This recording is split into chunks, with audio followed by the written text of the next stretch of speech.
Some of you are struggling with behavior patterns that you saw in your uncle, you saw in your father, and you had said to yourself, I will never behave that way. I just can't do that. And yet you find yourself falling in the same type of behavior patterns. What phenomenon is that? Well, the Bible literally identifies that phenomenon, you know, as the sins of the forefathers coming through the generations. You know, God talks about visiting the iniquity of the forefathers to the third and fourth generation.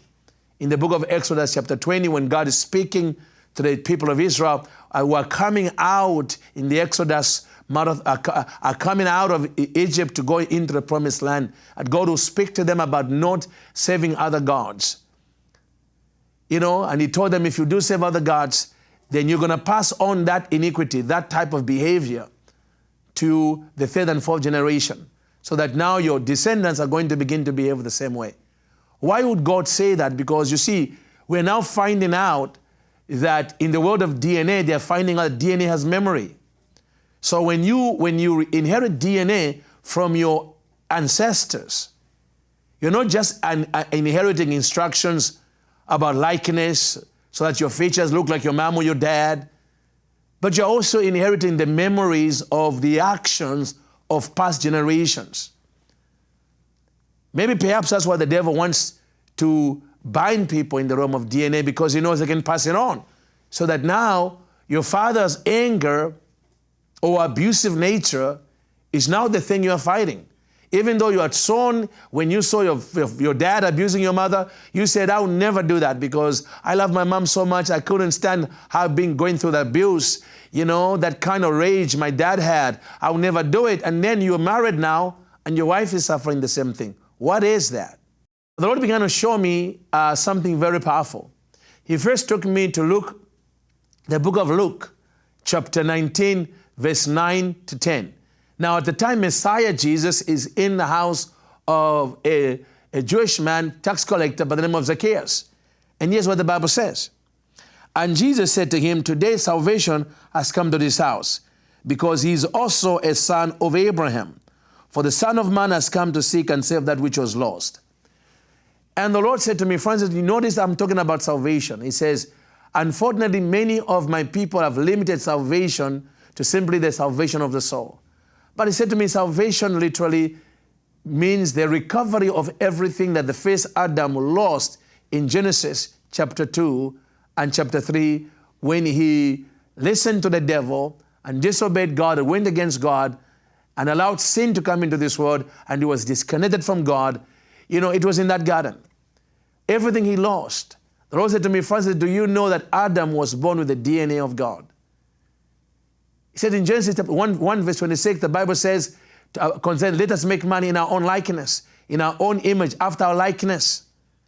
And God said to me, Francis, the phenomenon called likeness is a genetic function. Image is spirit, because God is a spirit. In other words, you are a spirit living inside a body, and you happen to have a soul, where you have your mind, will, and emotions. And yet, the likeness is about genetics. Ask any genetic scientist, they will tell you that the phenomenon in humans called likeness is controlled by genes. So if Adam was made in the likeness of God, then he had the DNA of God. But something happened to that DNA. It mutated because of sin. Sin entered the DNA, the human genome, and compromised it. Brought anger, rage, depression, anxiety, attributes that are not in the divine nature, because God is never anxious. God is never angry in the sense of you and I are angry. We lose control. He's a loving God. God is never depressed. So where is your depression coming from? Oh, and by the way, if you check around, look behind you, you find that your grandmother used to suffer with depression. You're on the same, by the way, some of you might be on the same exact prescription pills she had, you are having them now. What is that? It's called bondage, demonic bondage through the DNA. But there is a solution. Jesus died to deliver you from what's coming through the bloodlines. Because ultimately, what's coming through the bloodlines has a lot of influence about the person you're becoming or the way you behave. And so in the book of Genesis chapter 5, we find a situation where the Bible says this, and this is the book of the generations of Adam. In the day that God created him, He made him in the likeness of God. He created them male and female, and blessed them and called them mankind in the day they were created. And Adam lived 130 years and begot a son in his own likeness after his image and named him Seth. So Adam is created and born in the likeness of God. But something has happened. There's a mutation here, because when you get to verse 3, there's a genetic mutation, a discernible genetic mutation. It becomes very clear when Cain kills his brother Abel. Where did murder come from? Because God is not a murderer, He's a life giver.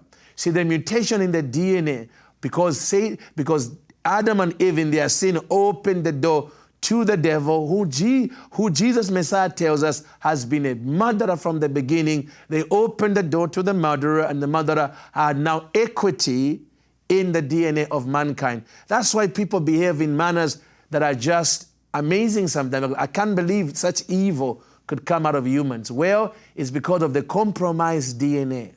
Let's face it. Many of us want to be good people.